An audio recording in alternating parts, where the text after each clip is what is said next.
ಇನ್ ಗುಲ್ಬರ್ಗಾ ವಾರ್ತೆಗಳ ಪ್ರಾಯೋಜಕರು Devanand sari centre super market Kalaburagi. Devanand sari centre ಹಲವು ವರ್ಷಗಳಿಂದ ಕಲಬುರಗಿ ಮಹಾಜನತೆಯ ಭರವಸೆ ಗಳಿಸಿರುವ ರೇಷ್ಮೆ ಸೀರೆಗಳ ಅತಿ ದೊಡ್ಡ ಶೋರೂಮ್. ಹಬ್ಬಗಳು, ಮದುವೆ, ಉಪನಯನ ಹಾಗೂ ನಿಮ್ಮ ಮನೆಯ ಶುಭ ಸಮಾರಂಭಗಳಿಗೆ ಬೇಕಾಗುವ ರೇಷ್ಮೆ ಸೀರೆಗಳಿಗೆ ದೂರದ ಬೆಂಗಳೂರು, ಹೈದರಾಬಾದ್ ನಗರಗಳಿಗೆ ಹೋಗುವ ಅಗತ್ಯವಿಲ್ಲ. ದೇವಾನಂದ್ ಸ್ಯಾರಿ ಸೆಂಟರ್ ನೀಡುತ್ತಿದೆ exclusive silk sari collections. Devanand sari ಸೆಂಟರ್ನಲ್ಲಿ ಈಗ ಮದುವೆ ಮುಂತಾದ ಶುಭ ಸಮಾರಂಭಗಳಿಗೆ ಕಾಂಚೀವರಂ ಸೇರಿದಂತೆ wedding brocade saris, pure Dharmavaram ಸೀರೆಗಳು, ಪ್ಯೂರ್ ಬನಾರಸ್ ಸೀರೆಗಳು, pure Uppada silk, pure Ilkal ಸೀರೆಗಳು, pure fancy Gadwal silk, pure Paithani ಸೀರೆಗಳು, ಪ್ಯೂರ್ ಸಾಫ್ಟ್ ಸಿಲ್ಕ್ ಸೀರೆಗಳು ವಿವಿಧ ವಿನ್ಯಾಸಗಳಲ್ಲಿ. ಕಲಬುರಗಿಯಲ್ಲೇ ಅತಿ ದೊಡ್ಡ ಮತ್ತು ವಿಶಾಲವಾದ 10,000 ಚದುರ ಅಡಿ ಇರುವ ಏಕೈಕ ಸ್ಯಾರಿ ಸೆಂಟರ್ ದೇವಾನಂದ್ ಸ್ಯಾರಿ ಸೆಂಟರ್. ಭೇಟಿ ಕೊಡಿ. ದೇವಾನಂದ್ ಸ್ಯಾರಿ ಸೆಂಟರ್, ಕಾಮತ್ ಹೋಟೆಲ್ ಹಿಂದುಗಡೆ, ಸೂಪರ್ ಮಾರ್ಕೆಟ್, ಕಲಬುರಗಿ.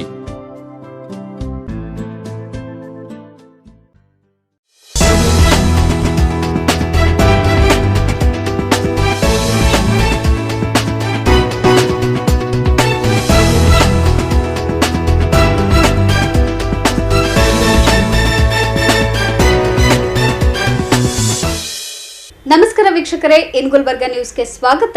ನಾನು ಶಕುಂತಲಾ. ಮೊದಲಿಗೆ ಹೆಡ್ಲೈನ್ಸ್. ಕಲಬುರಗಿ ಮಹಾನಗರ ಪಾಲಿಕೆ ಕಾಂಗ್ರೆಸ್ನ ಪಾಲು. ಪತ್ರಕರ್ತ ವಿರಚಿತ 3 ಕೃತಿಗಳು ಲೋಕಾರ್ಪಣೆ. ಟ್ಯಾಕ್ಸಿ ಕಾರ್ಗಳಿಗೆ ಜಿಪಿಎಸ್ ಅಳವಡಿಕೆ ನಿಯಮ ರದ್ದುಪಡಿಸುವಂತೆ ಒತ್ತಾಯಿಸಿ ಪ್ರತಿಭಟನೆ. ಇದೀಗ ವಾರ್ತೆಗಳ ವಿವರ. ಎಐಸಿಸಿ ಅಧ್ಯಕ್ಷ ಮಲ್ಲಿಕಾರ್ಜುನ್ ಖರ್ಗೆ ತವರು ಕ್ಷೇತ್ರ ಕಲಬುರಗಿಯ ಮಹಾನಗರ ಪಾಲಿಕೆ ಮತ್ತೆ ವಶಕ್ಕೆ ಪಡೆದುಕೊಳ್ಳುವಲ್ಲಿ ಕೈ ನಾಯಕರು ಯಶಸ್ವಿಯಾಗಿದ್ದಾರೆ. ಮೇಯರ್ ಹುದ್ದೆಗೆ ಕಾಂಗ್ರೆಸ್ನ ಯಲ್ಲಪ್ಪ ನಾಯ್ಕೋಡಿ, ಉಪಮೇಯರ್ ಸ್ಥಾನಕ್ಕೆ ಹೀನಾ ಬೇಗಂ ಅವರನ್ನ ಅವಿರೋಧವಾಗಿ ಆಯ್ಕೆ ಮಾಡಲಾಗಿದೆ. ಮೇಯರ್ ಸ್ಥಾನ ಎಸ್ಟಿಗೆ ಮೀಸಲಾಗಿದ್ದು, ಇಡೀ ಪಾಲಿಕೆ ಸದಸ್ಯರಲ್ಲಿ ವಾರ್ಡ್ ನಂಬರ್ 53ರ ಸದಸ್ಯ ಯಲ್ಲಪ್ಪ ನಾಯ್ಕೋಡಿ ಒಬ್ಬರೇ ಎಸ್ಟಿ ಪ್ರಮಾಣ ಪತ್ರ ಹೊಂದಿದ್ದರು. ಬಿಜೆಪಿಯ ದಿಗಂಬರ ನಾಡಗೌಡ ಸಹ ನಾಮಪತ್ರ ಸಲ್ಲಿಸಿದ್ದರು. ಅವರ ನಾಮಪತ್ರ ತಿರಸ್ಕೃತ ಹಿನ್ನೆಲೆ ಅವಿರೋಧವಾಗಿ ಯಲ್ಲಪ್ಪ ನಾಯ್ಕೋಡಿ ಮೇಯರ್ ಆಗಿ ಆಯ್ಕೆಯಾದರು.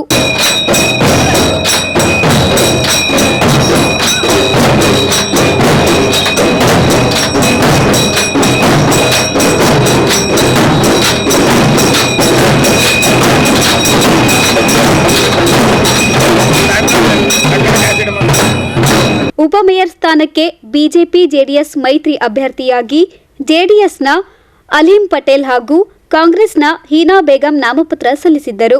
ಆದರೆ ಕೊನೆ ಕ್ಷಣದಲ್ಲಿ ಮೈತ್ರಿ ಅಭ್ಯರ್ಥಿ ನಾಮಪತ್ರ ವಾಪಸ್ ಪಡೆದ ಹಿನ್ನೆಲೆಯಲ್ಲಿ ಉಪಮೇಯರ್ ಸ್ಥಾನಕ್ಕೆ ಹೀನಾ ಬೇಗಂ ಅವಿರೋಧವಾಗಿ ಆಯ್ಕೆಯಾದರು. ಕಲಬುರಗಿ ಮಹಾನಗರ ಸಭಾ ಚುನಾವಣೆ ಪ್ರಕ್ರಿಯೆ ಪ್ರಾರಂಭ ಆಗಿತ್ತು. ಬೆಳಗ್ಗೆ ನಾಮಪತ್ರ ಸಲ್ಲಿಸ್ತಕ್ಕಂಥದ್ದು. ಅದಾದ ನಂತರ 12 ಗಂಟೆಗೆ RC ಅವರು ಬಂದು ನಾಮಪತ್ರ ಪರಿಶೀಲನೆ ಮಾಡಿ ಮೇಯರ್ ಸ್ಥಾನಕ್ಕೆ ಮತ್ತು ಡೆಪ್ಟಿ ಮೇಯರ್ ಸ್ಥಾನಕ್ಕೆ BJP ಅವರೊಂದು ನಾಮಪತ್ರ ಸಲ್ಲಿಸಿದ್ರು. ಅದನ್ನು ರಿಜೆಕ್ಟ್ ಆಯಿತು. ಯಾಕಂದರೆ 2 ಸರ್ಟಿಫಿಕೇಟ್, ಒಂದು BCIನಿಂದ ಚುನಾಯಿತರಾಗಿದ್ದರು, ST ಸರ್ಟಿಫಿಕೇಟ್ ಹೆಚ್ಚಿದ್ರು. ಒಂದು ಮನುಷ್ಯ 2 ಸರ್ಟಿಫಿಕೇಟ್ ತೆಗೆದುಕೊಳ್ಳಕ್ಕೆ ಬರೋದಿಲ್ಲ, ಇದು ಅಮಾನ್ಯ ಅಂಥೇಳಿ ಅವರನ್ನು ತಿರಸ್ಕರಿಸಿದ ಕಾರಣ ಮೇಯರ್ ಚುನಾವಣೆ ಅವಿರೋಧವಾಗಿ ಆಯ್ಕೆ ಆಯಿತು. ಮತ್ತು ಡೆಪ್ಟಿ ಮೇಯರ್ ಚುನಾವಣೆಯಲ್ಲಿ ಕೂಡ JDSನ ಅಲೀಂ ಪಟೇಲ್ರು ನಾಮಪತ್ರ ಸಲ್ಲಿಸಿದರು. ಅವರು ಕೂಡ ಹೋದ ಪಾರ್ಲಿಮೆಂಟ್ನಲ್ಲಿ ಅವ್ರ ತಂದೆಯವರು ನಮ್ಮ ಪರವಾಗಿದ್ದರು. ಅವರು ಕೂಡ ವಿಡ್ರಾ ಮಾಡಿಕೊಂಡ ಸಲುವಾಗಿ 2 ಮೇಯರ್ ಮತ್ತು ಡೆಪ್ಟಿ ಮೇಯರ್ ಅವಿರೋಧ ಆಯ್ಕೆ ಆಗಿದೆ. ಸ್ಥಾಯಿ ಸಮಿತಿಯ ಎಲ್ಲ ಸದಸ್ಯರನ್ನು ಕೂಡ ನಾವು 4 ಜನ ನಮ್ಮ ಚುನಾವಣೆ ಅವಿರೋಧವಾಗಿ ಆಯ್ಕೆಯಾಗಿದ್ದಾರೆ. ಮಹಾನಗರ ಪಾಲಿಕೆ ಇತಿಹಾಸದಲ್ಲಿ ಮೊದಲನೇ ಬಾರಿಗೆ ಭಾಳ ಶಾಂತ ರೀತಿಯಿಂದ ಅವಿರೋಧವಾಗಿ ಆಯ್ಕೆಯಾಗಿದ್ದಾರೆ. ಈ ಒಂದು ಚುನಾವಣೆಯಲ್ಲಿ ಇವತ್ತು ಸೆಷನ್ ಇದ್ದರೂ ಕೂಡ ನಮ್ಮ ಲೋಕಸಭಾ ಚುನಾವಣೆಯ ಏನು ಗೆದ್ದು ಬಂದ ನಂತರ ರಾಧಾಕೃಷ್ಣ ಅವರು ಕೂಡ ಆಗಮಿಸಿದ್ದಾರೆ. ವಿಧಾನ ಪರಿಷತ್ ಸದಸ್ಯ ತಿಪ್ಪಣ್ಣಪ್ಪನವರು, ಚಂದ್ರಶೇಖರ್ ಪಾಟೀಲರು, ಖನಿಜ ಪಾಟೀಲ್ ಮೇಡಮ್ ಅವರು, ಎಲ್ಲ ಮಹಾನಗರ ಪಾಲಿಕೆ ಸದಸ್ಯರುಗಳು, ನಮ್ಮ ಪಕ್ಷದ ಎಲ್ಲ ಮುಖಂಡರು ಸೇರಿ ಒಕ್ಕಟ್ಟಾಗಿ ಇದನ್ನು ಮಾಡಿದ್ದಾರೆ. ಸರ್ಕಾರಕ್ಕೂ ಮತ್ತು ಎಲ್ಲ ವಿರೋಧ ಪಕ್ಷದಲ್ಲಿರ್ತಕ್ಕಂಥ ಎಲ್ಲ ಸದಸ್ಯರು ಕೂಡ ನಾನು ಅಭಿನಂದನೆಗಳನ್ನು ಸಲ್ಲಿಸ್ತೇನೆ. ಇದು ಒಳ್ಳೆಯ ಬೆಳವಣಿಗೆ. ಈ ರೀತಿ ಏನಪ್ಪ ಅಂದರೆ ಅವಿರೋಧ ಆಯ್ಕೆ ಮುಂದೆ ಕೆಲಸ ಮಾಡಲಿಕ್ಕೆ ಅನುಕೂಲ ಆಗ್ತದೆ. ಎಲ್ಲರಿಗೂ ಕೂಡ ನಾನು ಅಭಿನಂದನೆಗಳನ್ನು ಸಲ್ಲಿಸ್ತೇನೆ. JDSನ ಅಲೀಂ ಪಟೇಲ್ರು ಕೂಡ ನಾನು ಅಭಿನಂದನೆಗಳನ್ನು ಸಲ್ಲಿಸ್ತೇನೆ. ಮಹಾಪೌರ ಒಂದು ಚುನಾವಣೆಯಲ್ಲಿ ನಮ್ಮ ಕಾಂಗ್ರೆಸ್ ಪಕ್ಷ ಜಯಬೇರೆ ಬಾರಿಸಿದೆ. ಅವಿರೋಧವಾಗಿ ಮಹಾಪೌರ ಮತ್ತು ಉಪಮಹಾಪೌರರು ಚುನಾಯಿಸಲಾಗಿದೆ. ನಾವು ಏನು ಅವಿರೋಧವಾಗಿ ಚುನಾಯಿತರಾಗಿದ್ದೀವಿ, ಅದೇ ರೀತಿ ನಾವು ಜನರ ನಿರೀಕ್ಷೆಗೆ ತಕ್ಕಂತೆ ಜನರ ಒಂದು ಭರವಸೆಗೆ ತಕ್ಕಂತೆ ನಗರದಲ್ಲಿ ಅನೇಕ ಅಭಿವೃದ್ಧಿ ಕೆಲಸಗಳನ್ನು ಮಾಡ್ತೀವಿ ಅಂತ ಹೇಳಿ ಮುಖಾಂತರ ಹೇಳುತ್ತಾ, ನಗರದ ಅನೇಕ ಸಮಸ್ಯೆಗಳಿವೆ. ಏಕೆಂದರೆ ನಗರ ದಿನನಿತ್ಯ ನಮ್ಮ ನಗರ ದೊಡ್ಡ ಮಟ್ಟದಲ್ಲಿ ಬೆಳೀತಾ ಇದೆ. ಆದರೆ ಮೂಲಭೂತ ಸೌಲಭ್ಯ ನಮ್ಮ ಪಾಲಿಕೆಯಿಂದ ಸಿಗ್ತಾ ಇಲ್ಲ ಅಂತೇಳಿ ಜನರ ಒಂದು ಅಳಲಿದೆ. ಆ ಅಳಲನ್ನು ನಾವು ನಿವಾರಿಸ್ತೀವಿ. ನಗರದಲ್ಲಿ ಜನರ ಸಹಕಾರದೊಂದಿಗೆ, ಎಲ್ಲ ನಾಗರಿಕರ ಸಹಕಾರದೊಂದಿಗೆ ಕಲಬುರಗಿ ನಗರವನ್ನು ಒಂದು ಸುಂದರ ನಗರ ಮತ್ತು ಗಾರ್ಡನ್ ನಗರ ಮಾಡಬೇಕಂತೇಳಿ ನಾವು ಒಂದು ಕನಸು ಕಂಡಿದ್ದೀವಿ. ತಮ್ಮೆಲ್ಲರ ಸಹಕಾರ ನನ್ನ ಮೇಲೆ ನಾನು ನಗರವನ್ನು ಅತಿ ಒಂದು ಸುಂದರವಾಗಿ ಮತ್ತು ಸುರಕ್ಷಿತವಾಗಿ ಮತ್ತು ಆರೋಗ್ಯವಂತ ನಗರ ಮಾಡಬೇಕಂತೇಳಿ ನಾನು ಛಲ ತೊಟ್ಟಿದ್ದೀನಿ. ತಮ್ಮೆಲ್ಲರ ಸಹಕಾರ ಇರಲಿ. ಮುಂದಿನ ಸಹಿತ ನಾವು ಎಲ್ಲರೂ ಕೂಡಿ ಇದೇ ರೀತಿ ಕೆಲಸ ಮಾಡ್ಕೊಂಡು ಹೋಗೋಣ ಅಂತೇಳಿ ಈ ಮುಖಾಂತರ ಹೇಳ್ತೇನೆ. ಇನ್ನು 4 ಸ್ಥಾಯಿ ಸಮಿತಿ ಸದಸ್ಯರ ಸ್ಥಾನಕ್ಕೂ ಅವಿರೋಧವಾಗಿ ಆಯ್ಕೆ ಮಾಡಲಾಗಿದೆ. ಮೇಯರ್, ಉಪಮೇಯರ್ ಅವಿರೋಧ ಆಯ್ಕೆ ಹಿನ್ನೆಲೆ ಮಹಾನಗರ ಪಾಲಿಕೆ ಮುಂದೆ ಕಾಂಗ್ರೆಸ್ ಕಾರ್ಯಕರ್ತರು ಪಟಾಕಿ ಸಿಡಿಸಿ ಸಂಭ್ರಮಿಸಿದ್ದರು.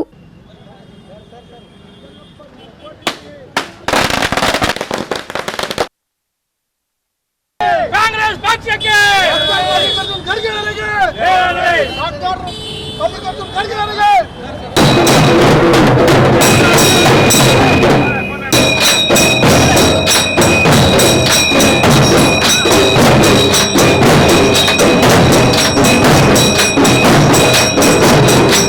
Bureau report in Gulbarga news. ಪತ್ರಿಕಾ ದಿನಾಚರಣೆ ಹಿನ್ನೆಲೆ ಹಮ್ಮಿಕೊಳ್ಳಲಾದ ಪತ್ರಕರ್ತರ 3 ಕೃತಿಗಳು ಲೋಕಾರ್ಪಣೆ ಸಮಾರಂಭವು ಅದ್ದೂರಿಯಾಗಿ ನೆರವೇರಿತು.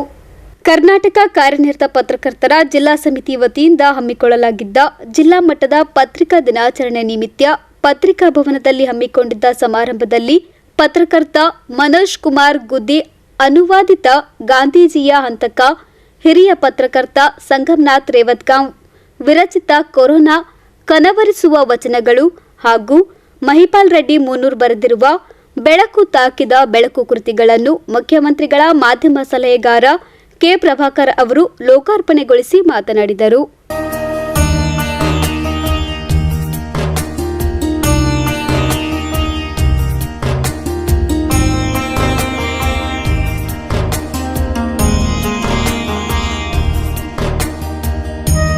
BR ಪಾಟೀಲ್ ಸರ್ ಫೋನ್ ಮಾಡಿದ್ರು, ಪುಸ್ತಕ ಬಿಡುಗಡೆ ಕಾರ್ಯಕ್ರಮ ಇದೆ, ಬರ್ತಾ ಇದೆ ಅಂತ ಕೇಳಿದ್ರು. ನೀವು ಬರ್ತೀನಿ ಅಂದರೆ ನಾನು ಬರ್ತೀನಿ ಸರ್ ಅಂತ ಹೇಳಿದೆ. ಆಯ್ತು, ನಾನೆಲ್ಲ ಹೊರಗಡೆ ಹೋಗ್ಬೇಕಿತ್ತು, ಪ್ರೋಗ್ರಾಮ್ ಕ್ಯಾನ್ಸಲ್ ಮಾಡ್ಕೊಂಡು ಇಲ್ಲೇ ಉಳಿತೀನಿ ಅಂತ ಹೇಳಿದ್ರು. ಅದಕ್ಕಾಗಿ ನಾನು ಅವರಿಗೆ ವಿಶೇಷವಾದಂಥ ಕೃತಜ್ಞತೆಗಳನ್ನು 3 ಕೃತಿಗಳನ್ನು ಇನ್ನು ಓದಬೇಕು. ಓದಿದಾದ್ಮೇಲೆ 3 ಲೇಖಕರಿಗೆ ಪ್ರತ್ಯೇಕವಾಗಿ ನನ್ನ ಅಭಿಪ್ರಾಯಗಳನ್ನ ತಿಳಿಸ್ತೇನೆ. ಪತ್ರಕರ್ತರು ಇತ್ತೀಚಿನ ದಿನಗಳಲ್ಲಿ ಬರೆಯೋದು ಕಡಿಮೆ ಆಗ್ತಾ ಇದೆ ಸರ್.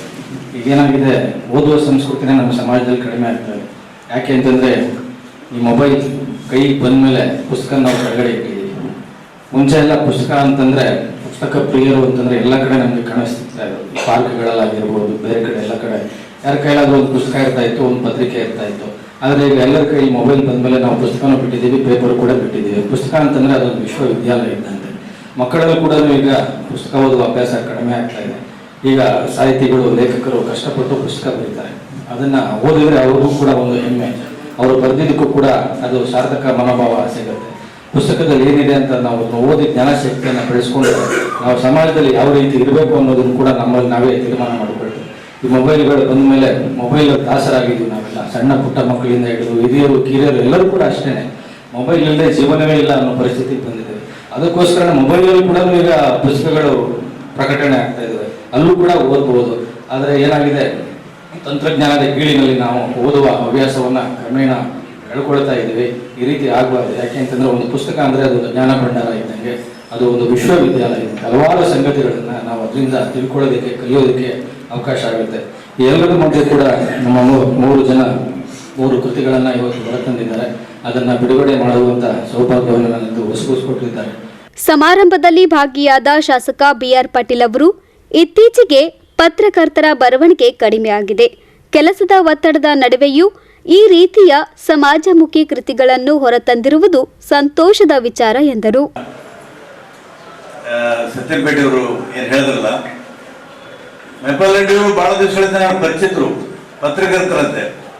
ಆದರೆ ಅವರು ಓದಿದ್ದು ಫೈನ್ ಆರ್ಟು, ಮುಗಿಸಿದ್ದು ಕಾನೂನು, ವೃತ್ತಿ ಮಾತ್ರ ಪತ್ರಕರ್ತರು. ಒಂದಕ್ಕೊಂದು ಸಂಬಂಧ ಇಲ್ಲ. ಮತ್ತೆ ಈ ತರ ಬೇರೆ ಬೇರೆ ಸಂಬಂಧಗಳು, ಮತ್ತಿನ ಸಂಬಂಧಗಳು ಅಂದ್ರೆ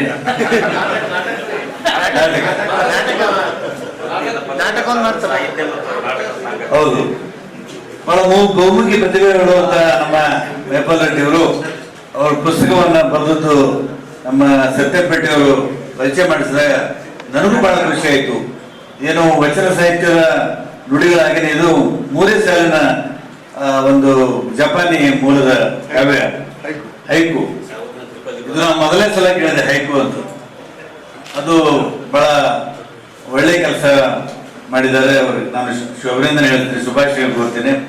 ಅದೇ ಥರ ನಮ್ಮ ಗೆಳೆಯರಾದಂಥ ಮನೋಜ್ ಅವರು ಪುಸ್ತಕ ಬರೀತಾರಂತ ಇಲ್ಲಿವರೆಗೂ ಗೊತ್ತಿಲ್ಲ. ಬಹಳ ವರ್ಷದಿಂದ ಹಳೆ ಸ್ನೇಹಿತರು, ಗೊತ್ತೇ ಪ್ರಜಾವಾಣಿಯಲ್ಲಿ ಬಂದಂಥವರೆಲ್ಲ ಸ್ನೇಹಿತರೇ ಆಗಿದ್ದಾರೆ. ಉಳಿದವರೆಲ್ಲ ವೈರಿಗಳಲ್ಲ,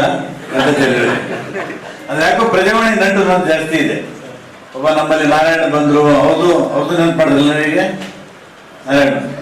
ಬಹಳ ಜನ ವರ್ಗ ಇಲ್ಲೇ ಇದ್ರು, ಮತ್ತು ಮನೋಜ್ ಅವರು ಇದ್ರು, ಬಹಳ ಜನ ಇಲ್ಲಿ ಬಂದು ಹೋಗಿದ್ದಾರೆ. ಆದರೆ ಈ ಶಿವಾನಂದ ಇವರು ಮನೋಜ್ ಅವರು ಈ ಕಾವ್ಯ ಪುಸ್ತಕ ಗಾಂಧೀಜಿದು, ಇದು ನನಗೂ ಕೂಡ ಹೊಸ ಅನುಭವ. ಹಿರಿಯ ಪತ್ರಕರ್ತ ಡಾಕ್ಟರ್ ಶಿವರಂಜನ್ ಸತ್ಯಂಪೇಟ್ ಅವರು ಕೃತಿಗಳ ಕುರಿತು ಪರಿಚಯ ಮಾಡಿಕೊಟ್ಟರು. ಸಮಾರಂಭದಲ್ಲಿ ಕರ್ನಾಟಕ ಕಾರ್ಯನಿರತ ಪತ್ರಕರ್ತರ ಸಂಘದ ರಾಜ್ಯಾಧ್ಯಕ್ಷರಾದ ಶಿವಾನಂದ್ ತಗಡೂರ್, ಜಿಲ್ಲಾಧ್ಯಕ್ಷರಾದ ಬಾಬುರಾವ್ ಯಡ್ರಾಮಿ, ಹಿರಿಯ ಪತ್ರಕರ್ತ ಎಸ್ಆರ್ ಮಣ್ಣೂರ್ ಸೇರಿದಂತೆ ಅನೇಕರು ಸಮಾರಂಭದಲ್ಲಿ ಉಪಸ್ಥಿತರಿದ್ದರು. Bureau report in Gulbarga news. Taxi ಕಾರ್ಗಳಿಗೆ ಜಿಪಿಎಸ್ ಹಾಗೂ ಪ್ಯಾನಿಕ್ ಬಟನ್ ಅಳವಡಿಸುವ ನಿಯಮಗಳನ್ನು ರದ್ದು ಮಾಡುವಂತೆ ಆಗ್ರಹಿಸಿ ಕಲಬುರಗಿ ನಗರದಲ್ಲಿ ಬೃಹತ್ ಪ್ರತಿಭಟನೆ ನಡೆಸಲಾಯಿತು. ವಾಹನ ಚಾಲಕ ಮಾಲೀಕರ ಸಾಮಾಜಿಕ ಸಂಘದ ನೇತೃತ್ವದಲ್ಲಿ ನಗರದ ಜಿಲ್ಲಾಧಿಕಾರಿ ಕಚೇರಿಯ ಎದುರು ಬೃಹತ್ ಪ್ರತಿಭಟನೆ ನಡೆಸಿದ ವಾಹನ ಚಾಲಕರು ಹಾಗೂ ಮಾಲೀಕರು ಸರ್ಕಾರದ ವಿರುದ್ಧ ಘೋಷಣೆ ಕೂಗಿ ಆಕ್ರೋಶ ವ್ಯಕ್ತಪಡಿಸಿದರು.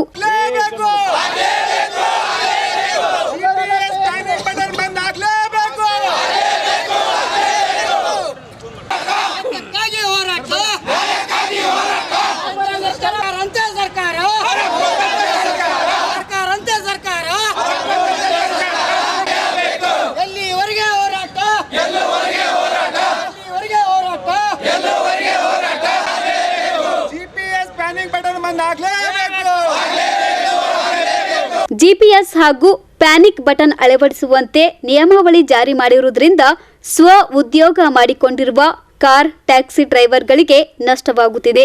ಹೀಗಾಗಿ ಸರ್ಕಾರ ಜಿಪಿಎಸ್ ಹಾಗೂ ಪ್ಯಾನಿಕ್ ಬಟನ್ ಅಳವಡಿಸುವ ನಿಯಮವನ್ನು ರದ್ದುಪಡಿಸಬೇಕೆಂದು ಒತ್ತಾಯಿಸಿದರು. ನಾವು ಆಲ್ರೆಡಿ ಈ ಎಲ್ಲೋ ಬೋರ್ಡ್ ಚಾಲಕರು ಮಾಲೀಕರುಗಳು ನಾವೆಲ್ಲ ಕೋವಿಡಲ್ಲೇ ನಮಗೆ ಆಲ್ರೆಡಿ ತುಂಬ ತ್ರಾಸಾಗಿದೆ. ಅದಾದ ನಂತರ ಮತ್ತು ಶಕ್ತಿ ಯೋಜನೆ ಬಂತು. ಶಕ್ತಿ ಯೋಜನೆಯಲ್ಲಂತೂ ನಾವು ಕಂಪ್ಲೀಟ್ಲಿ 70% ಬಿಸ್ನೆಸ್ ನಮ್ಮದು ಕುಸಿದು ಬಿದ್ದಿದೆ ಸರ್. ಆ ಕಾರಣದಿಂದ ಅದಾದಮೇಲೆ ಮತ್ತು FCಗೆ ಅಮೌಂಟ್ ಜಾಸ್ತಿ ಮಾಡಿದ್ರು, ಟ್ಯಾಕ್ಸ್ ಜಾಸ್ತಿ ಮಾಡಿದ್ರು, ಟ್ಯಾಕ್ಸ್ ಅಮೌಂಟ್ ಜಾಸ್ತಿ ಮಾಡಿದ್ರು. ಮತ್ತು ಇನ್ಸೂರೆನ್ಸ್ ಅಮೌಂಟ್ ಅಂತೂ ಪ್ರತಿ ವರ್ಷ ಹೆಚ್ಚಿಗೆ ಆಗ್ತಾನೆ ಹೋಗ್ತಾ ಇದೆ. ಯಾಕಂದರೆ ನಿಮಗೆ ಗೊತ್ತಿದೆ, ವೈಟ್ ಬೋರ್ಡಿಗೂ ಎಲ್ಲೋ ಬೋರ್ಡಿಗೂ ಇನ್ಸೂರೆನ್ಸ್ ಜಾಸ್ತಿ ಇರುತ್ತೆ. ಅದು ಕಟ್ಟಿಕೊಂಡು ನಮ್ಮ ಜೀವನ ಮಾಡ್ಕೊಂಡು ಹೋಗೋದೇ ಭಾಳ ಕಷ್ಟವಾಗಿದೆ. ಆ ಕಾರಣದಿಂದ ನಾನು ಇಂಥ ಸಮಯದಲ್ಲಿ ಹೊಸ ರೂಲ್ಸನ್ನು ಜಾರಿಗೆ ತಂದಿರೋದು ನಾವು ಯಾವುದೇ ಕಾರಣಕ್ಕೂ ತಪ್ಪಂತ ಹೇಳ್ತಾ ಇದ್ದಿಲ್ಲ. ಸರ್ಕಾರಕ್ಕೆ ಒಳ್ಳೆಯದೇ ಇದೆ, ಇದು ನಮಗೆ ಉಪಯೋಗವಾಗುವಂಥದ್ದು ಇದೆ. ಆದರೆ ಇಂಥ ಸಂದರ್ಭದಲ್ಲಿ ಈ ಯೋಜನೆಗಳನ್ನು ತರುವುದು ತಪ್ಪು ಅಂತ ನಮ್ಗೆ ಅನಿಸ್ತಾ ಇದೆ ಸರ್. ದಯಮಾಡಿ, ಯಾಕಂತಂದರೆ ಈಗ ನಾವು ಎಲ್ಲ ಬಿಸ್ನೆಸ್ಗಳು ಕುಸಿದು ಹೋಗಿದ್ದೇವೆ, ನಮ್ಮ ಕುಟುಂಬಗಳು ನಡೆಸ್ಕೊಂಡು ಹೋಗೋ ಮತ್ತು EMIಗಳನ್ನು ಕಟ್ಕೊಂಡು ಹೋಗೋದಕ್ಕೆ ಆಗ್ತಾ ಇಲ್ಲ ನಮಗೆ. ಇದು ನಿಜವಾಗ್ಲೂ ಸತ್ಯ ಹೇಳ್ತಾ ಇದೆ. ಸರ್ಕಾರಕ್ಕೆ ಇದು ಅವರಿಗೆ ಅರಿವು, ಅವರ ಜ್ಞಾನಕ್ಕೆ ಬಂದಿದೇನಿಲ್ಲ ಗೊತ್ತಿಲ್ಲ. ನಿಜವಾಗಿ ಎಲ್ಲೋ ಬೋರ್ಡ್ ಚಾಲಕರು ಮಾತ್ರ ಕಂಪ್ಲೀಟ್ಲಿ ಎಲ್ಲ ಬಿಸ್ನೆಸ್ಸಲ್ಲಿ ಸೋತು ಹೋಗಿದ್ದೇವೆ ಸರ್. ದಯಮಾಡಿ ನಾವು ಸರ್ಕಾರದಲ್ಲಿ ನಾವು ಕಳಕಳಿ ಮನವಿ ಮಾಡ್ಕೋತೇವೆ. ಈ ಸಮಯದಲ್ಲಿ ಈ GPS ಪ್ಯಾನಿಕ್ ಬಟನನ್ನು ನೀವು ಕಂಪ್ಲೀಟ್ಲಿ ರದ್ದುಗೊಳಿಸಬೇಕಂತ ನಾವು ಸರ್ಕಾರಕ್ಕೆ ಮನವಿ ಮಾಡ್ಕೋತೇವೆ ಸರ್. ಗುಲ್ಬರ್ಗ ಜಿಲ್ಲೆಯಿಂದ ನಾವು ಎಲ್ಲ ಚಾಲಕರು ಹಾಗೂ ಎಲ್ಲ ಸಂಘಟನೆದವರು ಸೇರಿಕೊಂಡು ಇವತ್ತೇನು ಈ ಪ್ರತಿಭಟನೆಯನ್ನು ಹಮ್ಮಿಕೊಳ್ತಾ ಇದ್ದೀವಿ. ಪ್ಯಾನಿಕ್ ಬಟನ್ನು ಹಾಗೂ GPRSಗೋಸ್ಕರ. ಈ ಪ್ಯಾನಿಕ್ ಬಟನ್ನು GPRSಗೋಸ್ಕರ ಇದು ನಮಗೇನು ಅವಶ್ಯಕತೆ ಇಲ್ಲ, ಆದರೂ ಸರ್ಕಾರ ಮಾಡ್ತಾ ಇದೆ. ಆದರೆ ನಮಗೆ ಏನಾಗಿದೆಪ್ಪ ಸಮಸ್ಯೆ ಮಾಡ್ಕೊಳ್ಳೋದ್ರಲ್ಲಿ ದೊಡ್ಡ ತಪ್ಪಿಲ್ಲ, ನಮಗಿಲ್ಲ ಅಂತ ಹೇಳಲ್ಲ. ನಾವು ಸಮಸ್ಯೆ ಏನಿದೆಪ್ಪ ಅಂದ್ರೆ ಕೋವಿಡ್ನಿಂದ ನಾವು ಸಾಕಷ್ಟು ಕುಸಿದು ಹೋಗಿದ್ದೀವಿ. ಕೋವಿಡ್ನಿಂದ ಇಲ್ಲಿವರೆಗೂ ನಮ್ಮ ಮನೆ ಒಳಗೆ ಮಕ್ಕಳಿಗೆ ಸ್ಕೂಲು ವಿದ್ಯಾಭ್ಯಾಸ ಕೊಡೋಕ್ಕಾಗ್ತಾಯಿಲ್ಲ ನಮ್ಗೆ. ನಾವು ಅಂಥ ಪರಿಸ್ಥಿತಿಯಲ್ಲಿದ್ದೀವಿ. ಮತ್ತು ಅದು ಆದ ನಂತರ HSRP ಕೊಟ್ಟರು. HSRP ಆದ ನಂತರ ಉಚಿತ ಬಸ್, ರಾಜ್ಯ ಸರ್ಕಾರ ಏನದಪ್ಪ ಉಚಿತ ಬಸ್ ಮಾಡ್ತು. ಅದು ಆದ ನಂತರ ಡೀಸೆಲ್ ಕಾಸ್ಟ್ಲಿ ಮಾಡ್ತು. ಮತ್ತು ಇವಾಗ ಪ್ಯಾನಿಕ್ ಬಟನ್ನು ಆಲ್ರೆಡಿ ಇವಾಗಲೇ RTO ಇದರದಲ್ಲಿ ಏನದಪ್ಪ ವೆಹಿಕಲ್ದೆಲ್ಲ ಟ್ಯಾಕ್ಸ್ಗಳನ್ನು ಜಾಸ್ತಿ ಮಾಡಿದ್ದಾರೆ. ಸೊ ಪದೇ ಸರ್ಕಾರ ಇದೇ ರೀತಿ ಮಾಡಿದ್ರೆ ಚಾಲಕರು ನಾವು ಏನು ಮಾಡಬೇಕು? ಏನು ಸರ್ಕಾರದ ವಿಧಾನಸೌಧ ಎದುರುಗಡೆ ಹೋಗಿ ಆತ್ಮಹತ್ಯೆ ಮಾಡ್ಕೊಳ್ಬೇಕಾ, ಅಥವಾ ಏನು ನಾವು ಗಾಡಿ ನಡೆಸೋದನ್ನು ಬಿಟ್ಟು ಮನೆಯಲ್ಲಿ ಕೂತ್ಕೋಬೇಕಾ, ಅಥವಾ ನಮ್ಮ ಮಕ್ಕಳಿಗೆ ವಿದ್ಯಾಭ್ಯಾಸ ಕೊಡಬೇಕಾ, ನಾವು ಬಾಡಿಗೆ ರೆಂಟ್ ಮನೆಯಲ್ಲಿ ಇದ್ದಕ್ಕೋಸ್ಕರ ನಾವು ಬಾಡಿಗೆ ಮನೆ ಕೊಡಬೇಕಾ, ನಾವು ಏನು ಮಾಡಬೇಕು? ಏನು ರಸ್ತೆಯಲ್ಲಿ ಬಂದು ಮಲ್ಕೊಳ್ಬೇಕಾ ನಾವು ಚಾಲಕರು? ಸರ್ಕಾರ ಏನು ಟೋಟಲಿಯಾಗಿ ಡ್ರೈವರ್ಗಳನ್ನು ಮುಕ್ತ ಮಾಡ್ಬೇಕಂತೇಳಿ ಯೋಚನೆ ಮಾಡ್ಕೊಂಡು ಕೂತಿದ್ದಾರೆ. ಕೇಂದ್ರ ಸರ್ಕಾರ ಒಂದು ಮಾಡುತ್ತೆ, ರಾಜ್ಯ ಸರ್ಕಾರ ಒಂದು ಮಾಡುತ್ತೆ. ಸೊ ಚಾಲಕರು ಏನು ಮಾಡಬೇಕು ಅಂತ ಅರ್ಥ ಆಗ್ತಾ ಇಲ್ಲ ಇದರಲ್ಲಿ. ದಯವಿಟ್ಟು ಚಾಲಕರಿಗೋಸ್ಕರ ಸರ್ಕಾರ, ಕೇಂದ್ರ ಸರ್ಕಾರ ಆಗಲಿ ರಾಜ್ಯ ಸರ್ಕಾರ ಆಗಲಿ, ಚಾಲಕರಿಗೋಸ್ಕರ ಏನಾದರೂ ಅವರಿಗೂ ಅನುವು ಮಾಡುವಂಥ ಕೆಲಸವನ್ನು ಮಾಡಬೇಕು. ಹೊರತಾಗಿ ಈ ರೀತಿ ಪದೇ ಪದೇ ತುಳಿಯುವಂಥ ಕೆಲಸವನ್ನು ಮಾಡಬಾರ್ದು. ರಾಜ್ಯ ಸರ್ಕಾರಕ್ಕೆ ನಾವು ಮಾಧ್ಯಮದರ ಮುಖಾಂತರ ನೇರವಾಗಿ ಎಚ್ಚರಿಕೆಯನ್ನು ನೀಡ್ತಾ ಇದ್ದೀವಿ. Bureau report in Gulbarga news. In Gulbarga ನ್ಯೂಸ್ನಲ್ಲಿ ಒಂದು ಪುಟ್ಟ ವಿರಾಮ. ಕಾರ್ಗಿಲ್ ವಿಜಯೋತ್ಸವ ಹಿನ್ನೆಲೆ ನಗರದಲ್ಲಿ ರಾಷ್ಟ್ರ ಮಟ್ಟದ ನೃತ್ಯ ಸ್ಪರ್ಧೆ ಆಯೋಜನೆ. ಸಿದ್ದಾರೋಡ ಕಾಲೋನಿಗೆ ಮೂಲಭೂತ ಸೌಕರ್ಯ ಒದಗಿಸುವಂತೆ ಒತ್ತಾಯಿಸಿ ಪ್ರತಿಭಟನೆ.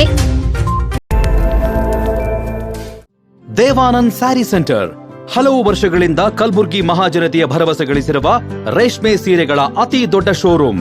ಹಬ್ಬಗಳು, ಮದುವೆ, ಉಪನಯನ ಹಾಗೂ ನಿಮ್ಮ ಮನೆಯ ಶುಭ ಸಮಾರಂಭಗಳಿಗೆ ಬೇಕಾಗುವ ರೇಷ್ಮೆ ಸೀರೆಗಳಿಗೆ ದೂರದ ಬೆಂಗಳೂರು, ಹೈದರಾಬಾದ್ ನಗರಗಳಿಗೆ ಹೋಗುವ ಅಗತ್ಯವಿಲ್ಲ.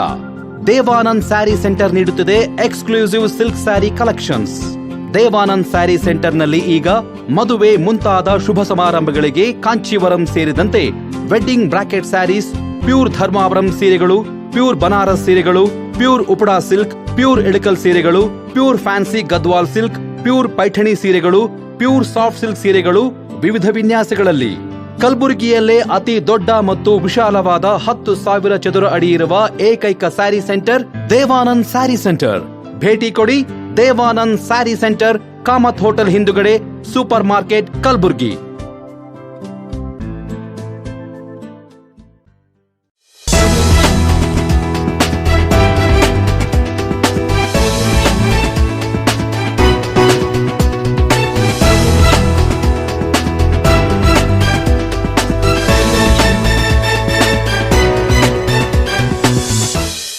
ವಿರಾಮದ ನಂತರ ಮತ್ತೆ ಇನ್ ಗುಲ್ಬರ್ಗಾ ನ್ಯೂಸ್ಗೆ ಸ್ವಾಗತ.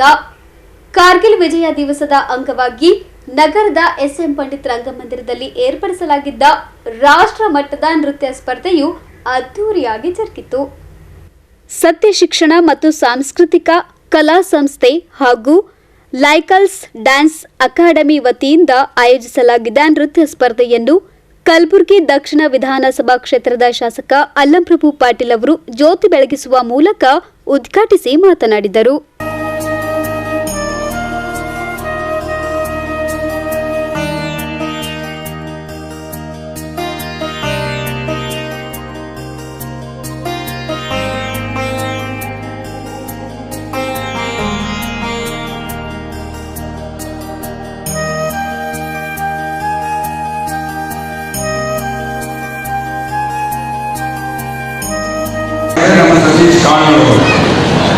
ಈ ನಮ್ಮ ಕಲಬುರಗಿ ರಾಜ್ಯ ಬುದ್ಧ ಇಂಥ ಒಂದು ನಗರದಲ್ಲಿ ಹುಟ್ಟಿ ಇವತ್ತು ಆಲ್ ಇಂಡಿಯಾ ಲೆವೆಲ್ನಲ್ಲಿ ನ್ಯಾಷನಲ್ ಲೆವೆಲ್ ಡ್ಯಾನ್ಸ್ ವಿನ್ನರ್ ಆಗಿ ಇವತ್ತು ಅಂಥ ಒಂದು ಪ್ರತಿಭೆ ನಮ್ಮ ಈ ಭೂಮಿಗೆ ಹುಟ್ಟಿ ನಮ್ಮೆಲ್ಲರನ್ನ ಕೀರ್ತಿ ತರ್ತಕ್ಕಂಥ ರೀತಿಯಲ್ಲಿ ಸತೀಶ್ ಅವರು ಕೆಲಸ ಮಾಡಿ ಮತ್ತು ಇನ್ನೂ ಒಳ್ಳೆಯ ಕೆಲಸ ಅಂದರೆ ಯಾರು ನಮಗೆ ಕಾರ್ಗಿಲ್ ಬಗ್ಗೆ ನೆನಪಿಸಿದ್ರು ಅದನ್ನು ಕೂಡ ನೆನಪಿಸ್ತಕ್ಕಂಥದ್ದು. 1999ರಲ್ಲಿ ಈ ಕಾರ್ಗಿಲ್ ಯುದ್ಧ ಹಾಗೆ ಇವತ್ತಿಗೆ 25 ವರ್ಷ. ಆ 25 ವರ್ಷದ ಸಂಭ್ರಮದ ಸಡಗರವನ್ನು ಆ ಯೋಧರ ಒಂದು ಆತ್ಮಕ್ಕೆ ಶಾಂತಿ ಸಿಗಿ ಜಯಘೋಷ ಮಾಡಿರ್ತಕ್ಕಂಥ ಅವರಿಗೂ ಕೂಡ ಒಂದು ಗೌರವ ತರ್ತಕ್ಕಂಥ ರೀತಿಯಲ್ಲಿ ಭಾರತ ದೇಶಕ್ಕೆ ಗೌರವ ತಂದಿರ್ತಕ್ಕಂಥ ಕಾರ್ಗಿಲ್ ಯುದ್ಧದಲ್ಲಿ ಯೋಧರನ್ನ ಸ್ಮರಿಸತಕ್ಕಂಥ ದಿನವಾಗಿ ಅಂತಕ್ಕಂಥ ಉದ್ದೇಶದಿಂದ 25 ವರ್ಷದ ರಾಷ್ಟ್ರ ಮಟ್ಟದ ನೃತ್ಯ ಸ್ಪರ್ಧೆಯನ್ನು ಏರ್ಪಾಡು ಮಾಡಿ ಇವತ್ತು ಬಹಳ ದೊಡ್ಡ ಕಾರ್ಯಕ್ರಮ ನಮ್ಮ ಕಲಬುರಗಿಯಲ್ಲಿ ಹಮ್ಮಿಕೊಂಡಿದ್ದಾನೆ. ಕಾರಣ ನಾನು ಅವರಿಗೆ ಎಲ್ಲರ ಪರವಾಗಿ ಅಭಿನಂದನೆಗಳನ್ನು ಸಲ್ಲಿಸುತ್ತೇನೆ. ಬಳಿಕ ಮಾತನಾಡಿದ ಕಾರ್ಯಕ್ರಮ ಆಯೋಜಕರು ಹಾಗೂ ಅಂತಾರಾಷ್ಟ್ರೀಯ ಕರಾಟೆ ಪಟು ಮನೋಹರ್ ಬಿರ್ನೂರ್ ಅವರು, ಶಿಕ್ಷಣದ ಜೊತೆಗೆ ಸಾಂಸ್ಕೃತಿಕ ಕಾರ್ಯಕ್ರಮಗಳು ಸಹ ಮಕ್ಕಳನ್ನ ಮಾನಸಿಕ ಹಾಗೂ ದೈಹಿಕವಾಗಿ ಸದೃಢವಾಗಿಸುತ್ತವೆ ಎಂದು ಹೇಳಿದರು. ಬಹಳ ಅದ್ಭುತವಾದ ಕಾರ್ಯಕ್ರಮವನ್ನ ನಮ್ಮ ನಿಮ್ಮೆಲ್ಲರ ಪ್ರೀತಿಯ ಈ ಕಲಬುರಗಿಯ ಒಂದು ಹೆಸರಾಂತ ನೃತ್ಯ ಕಲಾವಿದ ರಾಜ್ಯ ಮಟ್ಟದಲ್ಲಿ ತನ್ನದೇ ಆದ ಛಾಪನ್ನು ಮೂಡಿಸುವುದರ ಮುಖಾಂತರ ಮತ್ತು ಈ ನಾವು ಟಿವಿಯಲ್ಲಿ ನೋಡ್ತೀವಿ ಡ್ಯಾನ್ಸ್ ಆಗಿರ್ಬೋದು, ಡ್ಯಾನ್ಸ್ ಕಾರ್ಯಕ್ರಮ ಆಗಿರ್ಬೋದು, ಅಂತ ಕಾರ್ಯಕ್ರಮವನ್ನ ಕಲಬುರಗಿ ಕಲ್ಯಾಣ ಕರ್ನಾಟಕದಲ್ಲಿ ಒಂದು ನಮ್ಮೆಲ್ಲರಿಗೂ ಒಂದು ಹಬ್ಬದ ವಾತಾವರಣ ಸೃಷ್ಟಿ ಮಾಡಿದಂತ ನಮ್ಮೆಲ್ಲರ ಪ್ರೀತಿಯ ಸಹೋದರ ಸತೀಶ್ ಕಣ್ಣವರಿಗೆ ಜೋರಾಗಿ ಚಪ್ಪಾಳೆ ಹಾಕೋದ್ರ ಮುಖಾಂತರ ಅವರಿಗೆ ಅಭಿನಂದನೆ ಸಲ್ಲಿಸಬೇಕಂತ ಈ ಸಂದರ್ಭದಲ್ಲಿ ಕೇಳ್ತಾ ಇದ್ದೀನಿ. ಯಾಕಂದ್ರೆ ಇದು 3ನೇ ವರ್ಷ. ಎಲ್ಲರೂ ಕೂಡ ಬಹಳ ಅರ್ಥಪೂರ್ಣ ಕಾರ್ಯಕ್ರಮವನ್ನ ಕಾರ್ಗಿಲ್ ವಿಜಯ ದಿವಸ ಸೈನಿಕರಿಗೆ ಒಂದು ನಮನ ಸಲ್ಲಿಸುವಂತ ಕಾರ್ಯಕ್ರಮವನ್ನ ಇವತ್ತು ಎಲ್ಲ ಬೇರೆ ಬೇರೆ ರಾಜ್ಯದಿಂದ ಮಕ್ಕಳನ್ನ ಕಲಬುರಗಿಯಲ್ಲಿ ಕರೆಸಿ, ಅದರಲ್ಲಿ ವಿಶೇಷವಾಗಿ ನಮ್ಮ ಕಲ್ಯಾಣ ಕನ್ನಡ ಭಾಗದ ಕಲಾವಿದರನ್ನ ಇವತ್ತು ಹಳೆ ಮೈಸೂರು ಬೆಂಗಳೂರು ಭಾಗದ ಮಲತಾಯಿ ಇವತ್ತು ಕೂಡ ಮಾಡ್ತಾ ಬಂದಿದ್ದಾರೆ. ಆ ಸಂದರ್ಭದಲ್ಲಿ ನಾವೆಲ್ಲ ಅವಕಾಶ ಸಿಗೋದಿಲ್ಲ ಅಂತ ತಿಳ್ಕೊಂಡು ನಮ್ಮ ಭಾಗದಲ್ಲಿ ನಮ್ಮ ಜಿಲ್ಲೆಯಲ್ಲಿ ವೇದಿಕೆಯನ್ನು ಸೃಷ್ಟಿ ಮಾಡಿ ಆ ಜಿಲ್ಲೆಯ ರಾಜ್ಯಗಳನ್ನ ಕರೆಸಿ ನಮ್ಮ ಕಲಾವಿದರನ್ನ ಹೊರತುಂಬಿಸುವಂತ ಕೆಲಸ ಇವತ್ತು ಸತೀಶ್ ಅವರು ಮಾಡ್ತಿದ್ದಾರೆ. ಅವ್ರಿಗೆ ಜೋರಾಗಿ ಚಪ್ಪಾಳೆ ಮೂಲಕ ಅವ್ರಿಗೆ ಅಭಿನಂದನೆ ಸಲ್ಲಿಸಬೇಕಂತ ಕೇಳ್ತಾ ಇದ್ದೀನಿ. ಕಾರ್ಯಕ್ರಮದಲ್ಲಿ ಕಲಬುರಗಿ ಸೇರಿದಂತೆ ನಾನಾ ಕಡೆಗಳಿಂದ ಆಗಮಿಸಿದ ನೃತ್ಯ ಕಲಾವಿದರು ಕನ್ನಡ, ಹಿಂದಿ ಭಾಷೆಯ ದೇಶಭಕ್ತಿ ಗೀತೆಗಳಿಗೆ ಹೆಜ್ಜೆ ಹಾಕುವ ಮೂಲಕ ಗಮನ ಸೆಳೆದರು.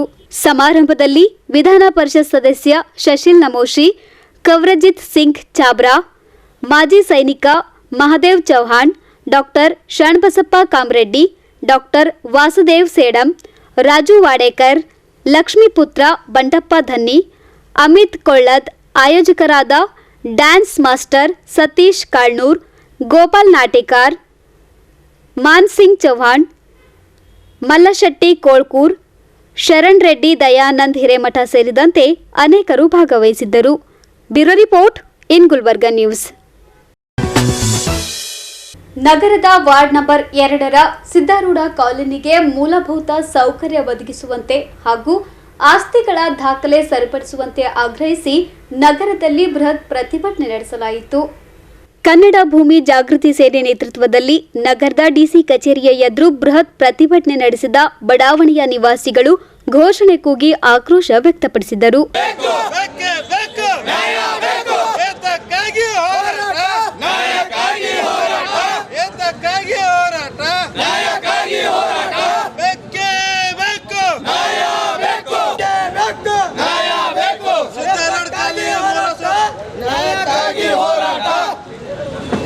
ಕಾಲಿಗೆ ಮೂಲಭೂತ ಸೌಕರ್ಯ ಸಿಗಲೇಬೇಕು. ಕಲಬುರಗಿ ನಗರದ ವಾರ್ಡ್ ನಂಬರ್ 2ರಲ್ಲಿ ಬರುವ ಸಿದ್ದಾರೂಢ ಕಾಲೋನಿಯು ಮೂಲ ಸೌಕರ್ಯಗಳಿಂದ ವಂಚಿತವಾಗಿದೆ. ಈ ಪ್ರದೇಶ ಅತ್ತ ಪಾಲಿಕೆ ವ್ಯಾಪ್ತಿಗೆ ಒಳಪಡದೆ ಇತ್ತ ಯಾವುದೇ ಗ್ರಾಮ ಪಂಚಾಯತ್ ವ್ಯಾಪ್ತಿಗೆ ಸೇರದೆ ಅತಂತ್ರ ಪರಿಸ್ಥಿತಿಯ ಸಾರ್ವಜನಿಕರು ಬದುಕುತ್ತಿದ್ದಾರೆ. ಇಲ್ಲಿ ಸುಮಾರು 350 ಮನೆಗಳು, 1700ಕ್ಕೂ ಹೆಚ್ಚು ಜನ ವಾಸಿಸುತ್ತಿದ್ದಾರೆ. ಇಲ್ಲಿ ಹೆಚ್ಚಾಗಿ ಪರಿಶಿಷ್ಟ ಜಾತಿ, ಪರಿಶಿಷ್ಟ ಪಂಗಡ, ಹಿಂದುಳಿದ ವರ್ಗ, ಅಲ್ಪಸಂಖ್ಯಾತರು ಸೇರಿದಂತೆ ಎಲ್ಲ ಸಮುದಾಯಗಳ ಜನರು ವಾಸವಾಗಿದ್ದಾರೆ. ಹೀಗಾಗಿ ಜಿಲ್ಲಾಡಳಿತ ಸೂಕ್ತ ಕ್ರಮ ಕೈಗೊಂಡು ಬಡಾವಣೆಯ ಜನರಿಗೆ ಮೂಲಭೂತ ಸೌಲಭ್ಯಗಳನ್ನು ಕಲ್ಪಿಸಿಕೊಡಬೇಕೆಂದು ಆಗ್ರಹಿಸಿದ್ದರು. ನಿವಾಸವಾಗಿದ್ದು ನಮ್ಮ ಸಿದ್ದರ ಕಾಲೋನಿಯಲ್ಲಿ ಕಳೆದ 25 ವರ್ಷಗಳಿಂದ ಯಾವುದೇ ಮೂಲಭೂತ ಸೌಕರ್ಯಗಳು ಇಲ್ಲದ ಕಾರಣ ವಂಚಿತರಾಗಿದ್ದೇವೆ. ಮತ್ತೊಂದು ಮಾತಂದರೆ ನಾವು ಗ್ರಾಮೀಣ ಪ್ರದೇಶಕ್ಕೂ ಸೀಮಿತವಾಗಿಲ್ಲ ಅಥವಾ ಕಾರ್ಪೊರೇಷನ್ಗೂ ಸೀಮಿತ ಅತಂತ್ರವಾದ ಜೀವನವನ್ನು ನಿವರಿಸುತ್ತಿದ್ದೇವೆ. ಡೈಲಿ ಯಾರು ಬಂದು ಯಾವುದೇ ಮೂಲಭೂತ ಸೌಕರ್ಯಗಳು ಒದಗಿಸೋರು ಇಲ್ಲ, ಕೇಳೋರು ಇಲ್ಲ, ಹೇಳೋರು ಇಲ್ಲ.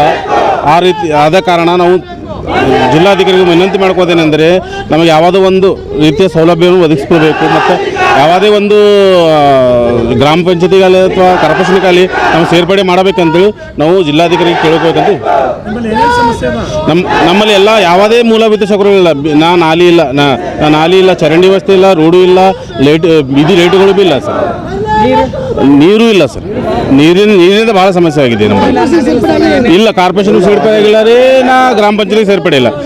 ವೋಟಿಂಗ್ ನಮ್ಮ ಉದ್ದೇಶ ಅಂದರೆ ಯಾವುದೇ ಒಂದು ಕಾರ್ಪೊರೇಷನ್ ಸೇರ್ಪಡೆ ಮಾಡಬೇಕಿಲ್ಲ, ಗ್ರಾಮ ಪಂಚಾಯತ್ ಸೇರ್ಪಡೆ ಮಾಡಬೇಕಂತ ವಿನಂತಿ ಕಳಿಸ್ತೀವಿ. ಮತ್ತು ಮೂಲಭೂತ ಸೌಕರ್ಯಗಳು ಸದ್ಯದಲ್ಲಿ ಯಾರಿಗೂ ಬಹಳ ತಕಲೀಫಾಗಿದೆ. ಪ್ರತಿಭಟನೆಯಲ್ಲಿ ಆನಂದ್ ತೆಗ್ನೂರ್, ಆಶಿಫ್ ಮಿಯಾ, ಶರಣು ಮೇತ್ರೆ, ಬಂಗಾರಪ್ಪ ಗುತ್ತೇದಾರ್, ಜಗನ್ನಾಥ್ ಪಿಕೆ, ಜಗನ್ನಾಥ್ ಜಮಾದಾರ್, ಇಮಾಮ್ ಶಾ ದರ್ವೇಶ್, ಶ್ರೀಕಾಂತ್ ತೊಂಡಿ ಸೇರಿದಂತೆ ಇತರರು ಭಾಗವಹಿಸಿದ್ದರು. Bureau report in Gulbarga news. ಸಂಘಟಿತ ಅಪರಾಧ ಪ್ರಕರಣದಲ್ಲಿ ಕೋಟ್ಯಾಂತರ ರೂಪಾಯಿ ಮೋಸ, ವಂಚನೆ ಮಾಡಿ ಕ್ರಿಶ್ಚಿಯನ್ ಸಮುದಾಯದ ಆಸ್ತಿಗಳನ್ನು ಅಕ್ರಮವಾಗಿ ಮಾರಾಟ ಮಾಡುತ್ತಿರುವವರನ್ನ ಕೂಡಲೇ ಬಂಧಿಸುವಂತೆ ಆಗ್ರಹಿಸಿ ಕ್ರಿಶ್ಚಿಯನ್ ಸಮುದಾಯದ ಮುಖಂಡರು ಪ್ರತಿಭಟನೆ ನಡೆಸಿದರು. ಮೆಥೋಡಿಸ್ಟ್ ಚರ್ಚ್ ಹಿತೈಷಿಗಳು ಹಾಗೂ ಶಾಂತಿ ಸದನ ಹೋರಾಟ ಸಮಿತಿ ನೇತೃತ್ವದಲ್ಲಿ ಮೋಸ ವಂಚನೆ ಮಾಡಿ ಕ್ರಿಶ್ಚಿಯನ್ ಸಮುದಾಯದ ಆಸ್ತಿಗಳನ್ನು ಅಕ್ರಮವಾಗಿ ಮಾರಾಟ ಮಾಡುತ್ತಿರುವವರನ್ನು ಬಂಧಿಸುವಂತೆ ಆಗ್ರಹಿಸಿ ಸಿಐಡಿ ಅಧಿಕಾರಿಗಳಿಗೆ ಮನವಿ ಸಲ್ಲಿಸಿದ್ದರು. ಈ ವೇಳೆ ಮಾತನಾಡಿದ ಕ್ರಿಶ್ಚಿಯನ್ ಸಮುದಾಯದ ಮುಖಂಡ ಸಂಧ್ಯಾರಾಜ್ ಸಾಮುವೆಲ್, ಮೋಸ ವಂಚನೆ ನಕಲಿ ದಾಖಲೆ ಸೃಷ್ಟಿಸಿ ಕ್ರಿಶ್ಚಿಯನ್ ಸಮುದಾಯದ ಶಾಂತಿ ಸದನ ಆಸ್ತಿ ಮಾರಾಟ ಮಾಡುವ ನೆಪದಲ್ಲಿ ಅಮಾಯಕರನ್ನ ಮೋಸದ ಜಾಲದಲ್ಲಿ ಸಿಲುಕಿಸಿ ಅವರಿಂದ ಕೋಟ್ಯಾಂತರ ರೂಪಾಯಿ ಪಡೆದಿರುವ ಆನಂದ್ ಪಾಪಚಾನ್, ಪ್ರದೀಪ್ ಕಬಾಡೆ, ಗುರುಪ್ರಸಾದ್, ಸಂಜೀವ್ ಕುಮಾರ್, ನ್ಯೂಟನ್ ಪರ್ಗಾರ್, ಎನ್ಎಲ್ ಕರ್ಕರೆ, ಪೌತ್ ಮಧುಕರ್ ಇವರೆಲ್ಲರೂ ಸೇರಿಕೊಂಡು ನಕಲಿ ದಾಖಲೆ ರಚನೆ ಮಾಡಿ ಮೋಸ ಮಾಡಿ ಸುಮಾರು 25 ಕೋಟಿ ರೂಪಾಯಿ ಪಡೆದಿದ್ದಾರೆ. ಇದೊಂದು ಸಂಘಟಿತ ಅಪರಾಧವಾಗಿದ್ದು ಮತ್ತು ಇವರೆಲ್ಲರ ಮೇಲೆ ಪ್ರಕರಣಗಳನ್ನು ಈಗಾಗಲೇ ಬೇರೆ ಬೇರೆ ಪೊಲೀಸ್ ಠಾಣೆಯಲ್ಲಿ ದಾಖಲಾಗಿವೆ. ಹೀಗಾಗಿ ಇವರೆಲ್ಲರ ವಿರುದ್ಧವೂ ಕಾನೂನು ಕ್ರಮ ಜರುಗಿಸುವಂತೆ ಆಗ್ರಹಿಸಿದ್ದಾರೆ. ಸುಮಾರು 6 ತಿಂಗಳ ಹಿಂದುಗಡೆ ನಮ್ಮ ಶಾಂತಿ ಸದನ್ ಆಸ್ತಿ ಇದೆ ಪ್ರೈಮ್ ಲೊಕೇಶನಲ್ಲಿ, ಅದರದ್ದು ಹಗರಣ ಆಗಿದೆ. ಸೊ ಅದು ಹಗರಣ ಆಗಿ ಕೇಸ್ ರಿಜಿಸ್ಟರ್ ಆಗಿದೆ, ಅದು ಎಲ್ಲ ಆಗಿ ಬೇಲ್ನು ರಿಜೆಕ್ಟ್ ಆಗಿದೆ. ಅದು ಯಾಕಂದರೆ ಸುಮಾರು 21 ಕೋಟಿ ಮೇಲ್ಪಟ್ಟು ಹಗರಣ ಆಗಿದೆ.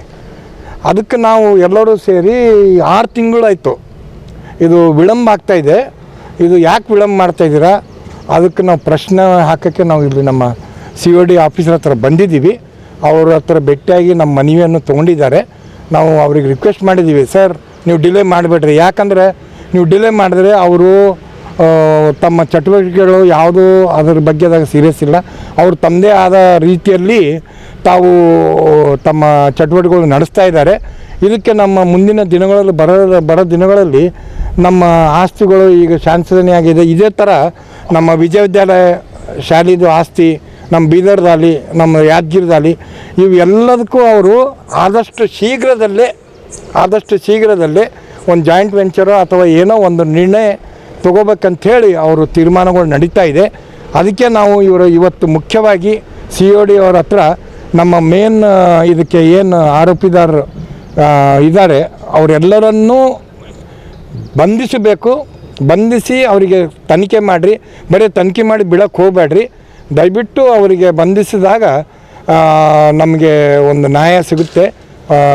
ತಕ್ಕವಾಗ ಒಂದು ಅದರೊಳಗೆ ವಿಶೇಷವಾಗಿ ನಮ್ಮ ಬಿಷಪ್ NL ಕರ್ಕರೆ ಅಂತಿದ್ದಾರೆ, ಅವರು ಮತ್ತು ಕೆಲವು ಒಂದು 8-10 ಜನ ಒಳಗಡೆ ಇದ್ದಾರೆ. ಅವರೆಲ್ಲರೂ ಆರೋಪಿಗಳಿದ್ದಾರೆ. ಸೊ ಅವರಿಗೆ ನಮ್ಮ ಸಂವಿಧಾನ ಪ್ರಕಾರ, ನಮ್ಮದು ಮೆಥಡಿಸ್ಟ್ ಚರ್ಚ್ ಇಂಡಿಯಾದ ಪ್ರಕಾರ ಆರೋಪಿಗಳಿಗೆ ಯಾವುದೇ ಆದ ಚಟುವಟಿಕೆಗಳಲ್ಲಿ ಅವರು ಭಾಗವಹಿಸಬಾರ್ದು. ಆದರೆ ಇವರು ನೆಗ್ಲೆಕ್ಟ್ ಮಾಡ್ತಾಯಿದ್ದಾರೆ. ಸರ್ಕಾರ ಆದೇಶ, ಕೋರ್ಟ್ ಆದೇಶ ನೆಗ್ಲೆಕ್ಟ್ ಮಾಡಿ ತಾವ್ರು ನಡೀತಾ ಇದ್ದಾರೆ. ಅದಕ್ಕೆ ದಯವಿಟ್ಟು ನಾವು ಇವತ್ತು ಕಮಿಷನರ್ ಅವರಿಗೆ, COD ಕಮಿಷನರ್ಗೆ ನಮ್ಮ ಇನ್ವೆಸ್ಟಿಗೇಷನ್ ಆಫೀಸರ್ ಮುಖಾಂತರ ಮನವಿಯನ್ನು ಸಲ್ಲಿಸಿದ್ದೀವಿ. ಇವತ್ತು ನಾವೆಲ್ಲ ನಾಯಕರು, ನಮ್ಮ ಚರ್ಚ್ ನಾಯಕರು ಎಲ್ಲರೂ ನಾವು ಸೇರಿ ಬಂದಿದ್ದೀವಿ. ಇದನ್ನು ಉಳಿಸ್ಕೋ ಅನ್ನೋದು ಉದ್ದೇಶದಿಂದ ಬಂದಿದ್ದೀವಿ. ಇದು ಆದಷ್ಟು ಜಲ್ದಿ ನಮಗೆ ನ್ಯಾಯ ದೊರಕುತ್ತೆ. ನಮ್ಮ ಆಸ್ತಿ ಪುಣ್ಯಾತ್ತರ ಆಸ್ತಿ ಇದೆ, ಅದು ಪಂಡಿತ್ ರಮಾದೇವ್ ಅವರು ಸ್ಥಾಪನೆ ಮಾಡಿದ್ದು. ಅದು ಮಹಿಳೆಯರಿಗಾಗಿ ಉಪಯೋಗಿಸಬೇಕಂತೇಳಿ ನಾವು ಡಿಸ್ಟಿಕ್ ನಮ್ಮ ಮೆಥಡಿಸ್ಟ್ ಚರ್ಚ್ ವತಿಯಿಂದ ನಾವು ಬಂದಿದ್ದೀವಿ. ಈ ಸಂದರ್ಭದಲ್ಲಿ ಮನಮೋಹನ್, ಜಯಪ್ರಭಾ ಸಾಮುವೆಲ್, ವಿನೋದ್ ಕುಮಾರ್, ಸುಧೀರ್ ಸೇರಿದಂತೆ ಅನೇಕರು ಉಪಸ್ಥಿತರಿದ್ದರು. Bureau report in Gulbarga news. ಇದೀಗ ಮತ್ತೊಮ್ಮೆ ಮುಖ್ಯಾಂಶಗಳು. ಕಲಬುರಗಿ ಮಹಾನಗರ ಪಾಲಿಕೆ ಕಾಂಗ್ರೆಸ್ನ ಪಾಲು, ಪತ್ರಕರ್ತ ವಿರಚಿತ 3 ಕೃತಿಗಳು ಲೋಕಾರ್ಪಣೆ. ಟ್ಯಾಕ್ಸಿ ಕಾರ್ಗಳಿಗೆ GPS ಅಳವಡಿಕೆ ನಿಯಮ ರದ್ದುಪಡಿಸುವಂತೆ ಒತ್ತಾಯಿಸಿ ಪ್ರತಿಭಟನೆ. ಇದೇ ಹೊತ್ತಿನ ಇನ್ ಗುಲ್ಬರ್ಗಾ ನ್ಯೂಸ್. ಮುಂದಿನ ಸಂಚಿಕೆಯಲ್ಲಿ ಮತ್ತೆ ಭೇಟಿಯಾಗೋಣ. ನಮಸ್ಕಾರ. ಇನ್ ಗುಲ್ಬರ್ಗಾ ವಾರ್ತೆಗಳ ಪ್ರಾಯೋಜಕರು Devanand sari centre, super market, Kalaburagi. Devanand sari centre ಹಲವು ವರ್ಷಗಳಿಂದ ಕಲಬುರ್ಗಿ ಮಹಾಜನತೆಯ ಭರವಸೆ ಗಳಿಸಿರುವ ರೇಷ್ಮೆ ಸೀರೆಗಳ ಅತಿ ದೊಡ್ಡ ಶೋರೂಮ್. ಹಬ್ಬಗಳು, ಮದುವೆ, ಉಪನಯನ ಹಾಗೂ ನಿಮ್ಮ ಮನೆಯ ಶುಭ ಸಮಾರಂಭಗಳಿಗೆ ಬೇಕಾಗುವ ರೇಷ್ಮೆ ಸೀರೆಗಳಿಗೆ ದೂರದ ಬೆಂಗಳೂರು, ಹೈದರಾಬಾದ್ ನಗರಗಳಿಗೆ ಹೋಗುವ ಅಗತ್ಯವಿಲ್ಲ. ದೇವಾನಂದ್ ಸ್ಯಾರಿ ಸೆಂಟರ್ ನೀಡುತ್ತಿದೆ exclusive silk sari collections. Devanand sari ಸೆಂಟರ್ನಲ್ಲಿ ಈಗ ಮದುವೆ ಮುಂತಾದ ಶುಭ ಸಮಾರಂಭಗಳಿಗೆ ಕಾಂಚೀವರಂ ಸೇರಿದಂತೆ wedding brocade saris, pure Dharmavaram ಸೀರೆಗಳು, ಪ್ಯೂರ್ ಬನಾರಸ್ ಸೀರೆಗಳು, pure Uppada silk, pure Ilkal ಸೀರೆಗಳು, pure fancy Gadwal silk, pure Paithani ಸೀರೆಗಳು, ಪ್ಯೂರ್ ಸಾಫ್ಟ್ ಸಿಲ್ಕ್ ಸೀರೆಗಳು ವಿವಿಧ ವಿನ್ಯಾಸಗಳಲ್ಲಿ. ಕಲಬುರಗಿಯಲ್ಲೇ ಅತಿ ದೊಡ್ಡ ಮತ್ತು ವಿಶಾಲವಾದ 10,000 ಚದುರ ಅಡಿ ಇರುವ ಏಕೈಕ ಸ್ಯಾರಿ ಸೆಂಟರ್ ದೇವಾನಂದ್ ಸ್ಯಾರಿ ಸೆಂಟರ್. ಭೇಟಿ ಕೊಡಿ ದೇವಾನಂದ್ ಸ್ಯಾರಿ ಸೆಂಟರ್, ಕಾಮತ್ ಹೋಟೆಲ್ ಹಿಂದುಗಡೆ, ಸೂಪರ್ ಮಾರ್ಕೆಟ್, ಕಲಬುರಗಿ.